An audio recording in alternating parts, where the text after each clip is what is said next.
నమస్కారం. మ్యారేజ్ లైఫ్లో ఇబ్బందుల? జ్యోతిష్య శాస్త్రంలో దీని సమాధానం అష్టమ భావంలో దాగి ఉంది.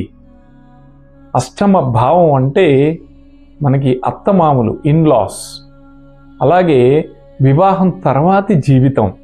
ఈ భావంలో క్రూరగ్రహాలు ఉండడం జ్యోతిష్యపరంగా మంచిదనే చెప్పుకోవాలి, కానీ ఆ భావంలో కొన్ని కలయికలు మాత్రం ఏర్పడితే పెళ్లి జీవితం సాఫీగా సాగదు. ఉదాహరణకు శని రాహువులు కలిసి అష్టమంలో ఉండడం, చంద్రుడు అష్టమ భావంలో ఉండి నీచ స్థితిలో ఉండడం, లేదా శుక్రుడు రాహువుతో గాని కేతువుతో గాని కలిసి ఉండడం, ఇవన్నీ వైవాహిక జీవితంలో సమస్యలను తీసుకొస్తాయి. కొన్నిసార్లు లగ్నం చాలా బలంగా ఉన్నా 8వ భావం నేను చెప్పినట్లుగా ఉంటే జీవిత భాగస్వామిని అవతల వారు పూర్తిగా ఓవర్ షాడో చేసేస్తారు.